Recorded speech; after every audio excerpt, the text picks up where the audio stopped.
What's good, everyone? This is RawTruth Media giving you the raw content that you deservedly need. And last night, Team LeBron defeated Team Durant 163-160. A high-paced game. Steph Curry, man, he was unbelievable, man. Unbelievable. I don't care if it's an all-star event. I don't care that we all know that the all-star game does not play enough defense. Scratch all that. When you have 50 points, shooting 16 threes, I repeat, 16 threes, you're doing something. And I know a lot of people cannot stand LeBron James, and that's their prerogative. But he hit the silencer on Team Durant. You got to give him credit.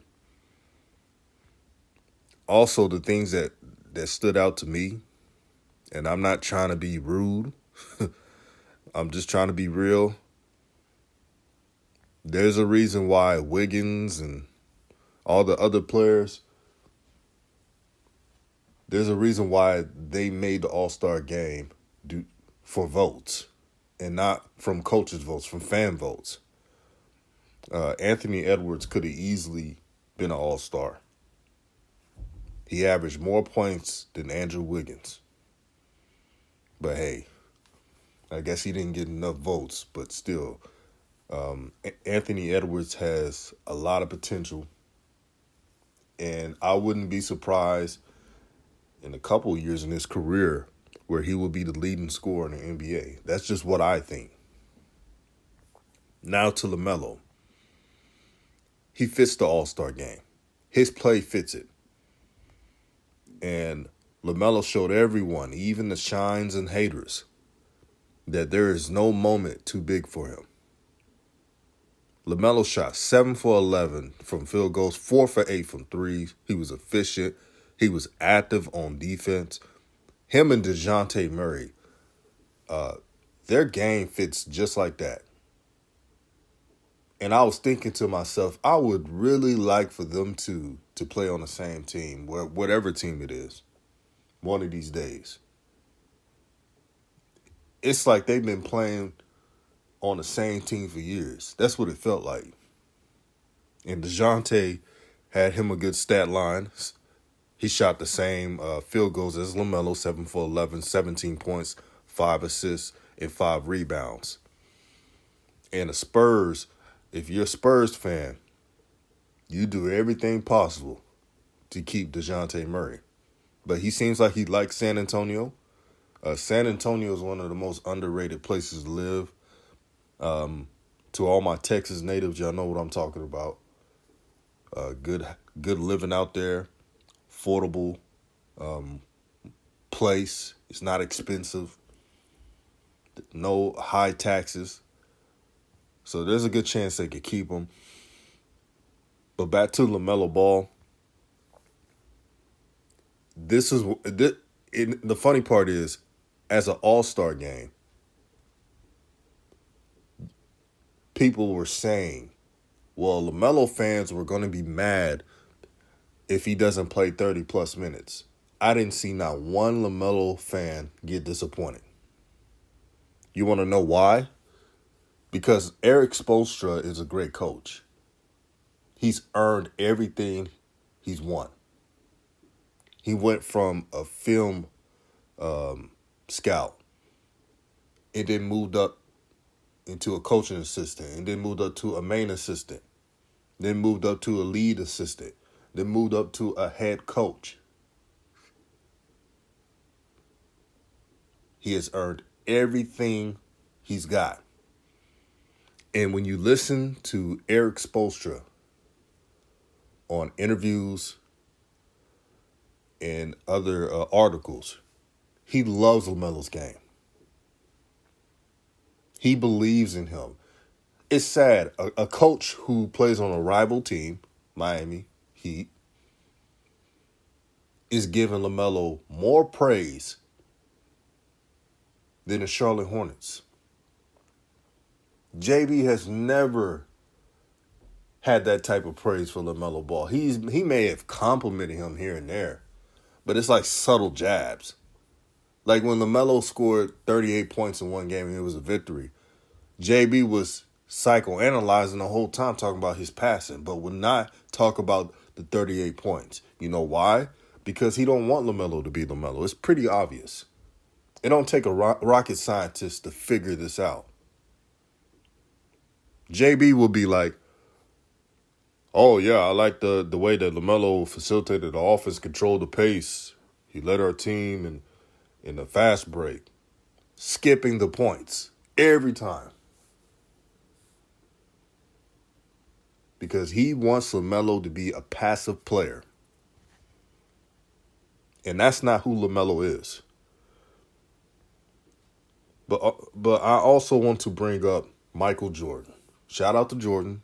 You know, he is a legend. He is the GOAT of basketball, some will say. Others will say Kareem. But Michael Jordan went to the All-Star game. He showed love to Luka Doncic. But he didn't even meet up with LaMelo Ball.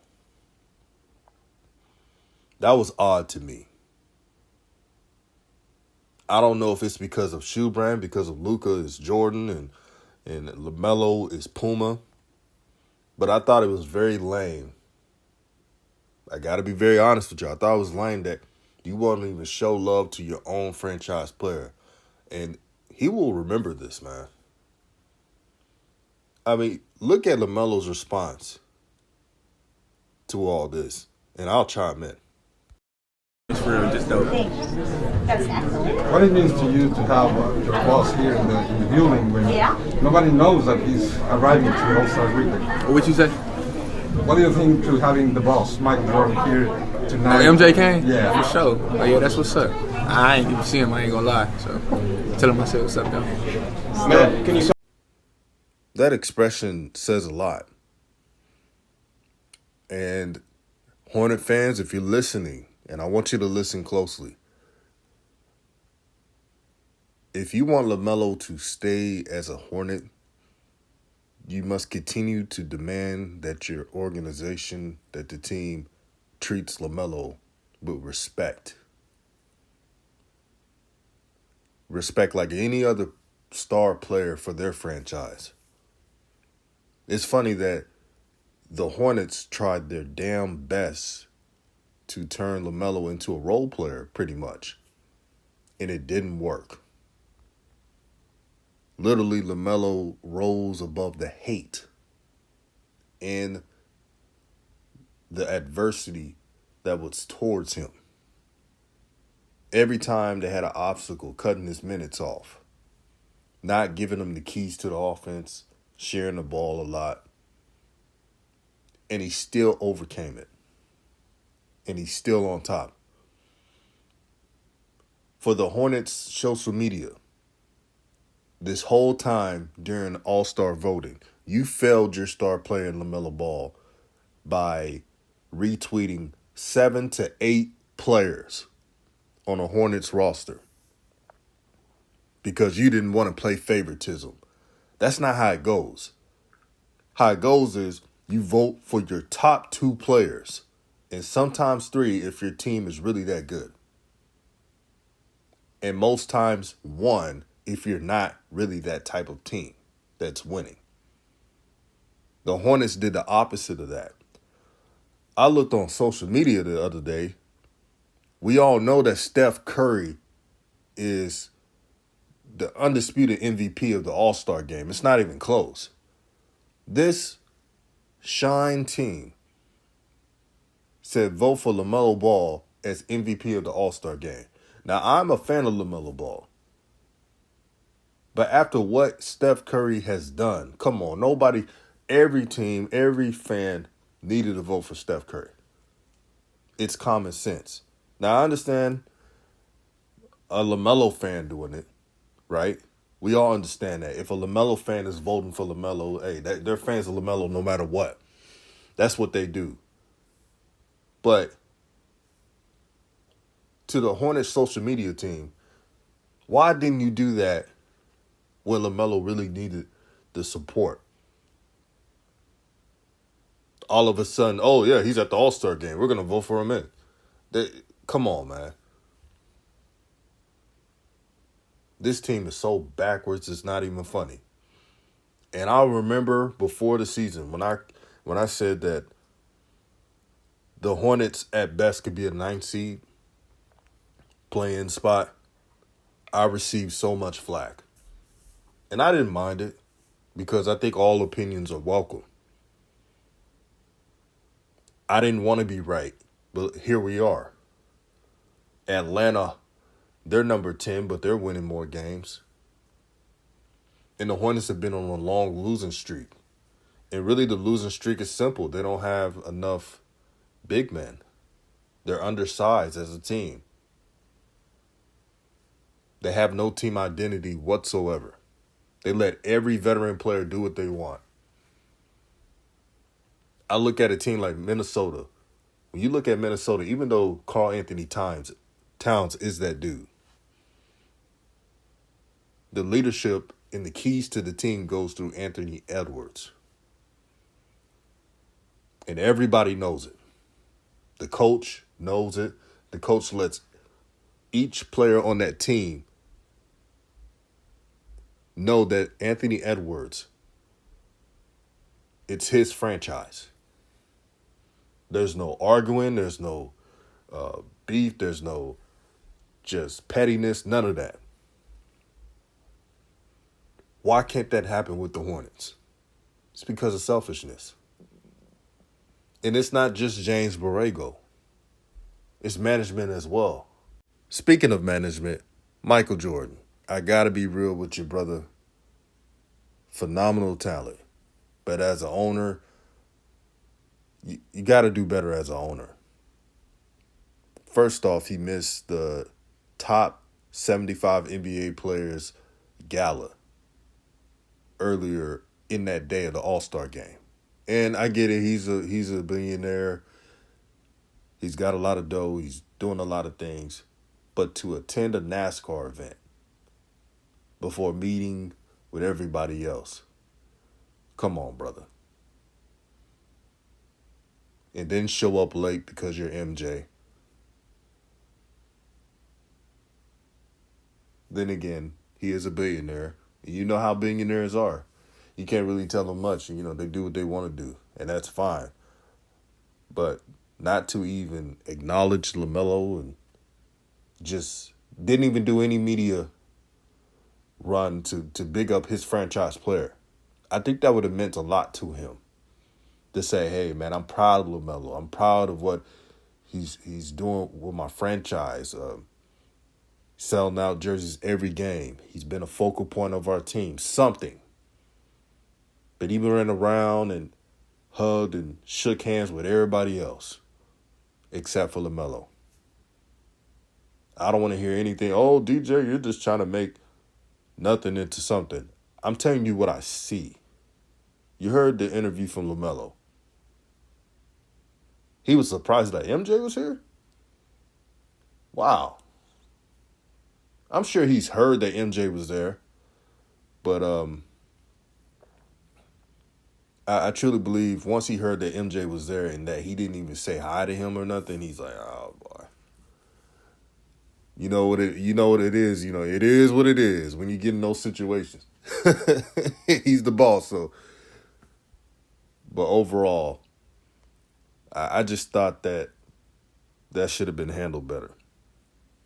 Because, man, when he saw Luka, man, MJ was like a kid in the candy store. And I saw that and I was like, wow, I wish LaMelo, who is his franchise player, could get that same type of love and respect. But I guess LaMelo got to keep proving people wrong. But this is what makes LaMelo special. He's used to the adversity. He's been through so much in his basketball career, and it doesn't even faze him. He's battle-tested. That's why Coach Spoelstra trusted him to play the last minutes of the game. Crucial time, by the way. And that's why Coach Spoelstra gets paid the big bucks. Because he's going to do whatever it takes to win a game. And to the Charlotte writers and everyone saying that LaMelo fans are going to nitpick. Again, as I mentioned earlier in this video, LaMelo fans were happy because LaMelo was utilized the right way. Even though it was 22 minutes, which is sad. Even though it was 22 minutes, nobody complained about LaMelo's minutes. Not one person. He was utilized more in that short period of time in an all-star game, for crying out loud, than in a regular season game. All the star play. If LaMelo only played 10 to 15 minutes, you would have been like, okay, he's a reserve. We all get it. But he played 22 minutes. Full of talented players, and they were willing to give him the ball. They didn't have to do that, but they did. And they were in the flow. To build a team around LaMelo Ball, you don't have to build it with a bunch of superstars. All you need is athletic players that can run, that has high basketball IQ. LaMelo and his turnovers will cut in half if the players would just look up for once. Most of the time, LaMelo has to telegraph, even though he knows he's not supposed to do it, but he would do it sometimes because he knows his teammates cannot pay attention. You got Plumlee, whatever you call him. Every time LaMelo throws a lookout pass, he's like a deer in the headlights. Miles Bridges is one of the few players that will run. But sometimes Miles Bridges will get on ISO mode and throw off his own game. And don't let me get started with Terry Rozier. Again, a lot of these teammates of LaMelo Ball, I'm sure they're cool with him off the court, but we're talking about on the court. Terry Rozier wants to get all of his shots. And then LaMelo doesn't finish the fourth quarter, so he's not getting that experience. That's very important to this franchise. You got to make sure your young players are used to tough situations in the NBA and don't hide from that. It's just like earlier in the season. JB was sitting LaMelo on the bench when he was in foul trouble instead of letting him play out. If LaMelo fouls out, that's on him. That's the only way he would have learned. But you can't teach a player by handicapping him. How is LaMelo going to learn anything if you treating his basketball career like kid gloves? You're pacifying him. A James Borrego fan cannot tell me what LaMelo has learned from this coach. I don't think he learned anything. The only thing LaMelo has progressed in is his own skill set. And that's to be expected. But all those handles and passes and high IQ plays, they came from experience. They came from playing overseas at a young age. It came from being coached by Jermaine Jackson, who has played in the NBA. I just want to see better from this organization. Y'all already heard from me that no matter what team LaMelo plays for, I'm rooting for him. So I don't want to hear no whining talking about, oh, you guys just want him to go and move to the Lakers. Whatever team it is. Selfishly, I would like LaMelo to play for my Lakers one day. But, hey, it's his life and he makes his own decisions. But as for the Hornets, they need to focus on making sure they're all in with LaMelo Ball and not halfway in. not sometimes supporting him. No, you got to support this brother 1,000% times. That's what real organizations do. And the Hornets have a lot to learn. But shout out again to LaMelo Ball for making history, for doing his thing. And this is not the only all-star he's going to make. He's going to make more. This is RawTruth Media, giving you the raw content that you deservedly need. Peace and blessings. Like the video, share the video, tell a friend, a foe, or a neighbor you may know that we live. And I'm out.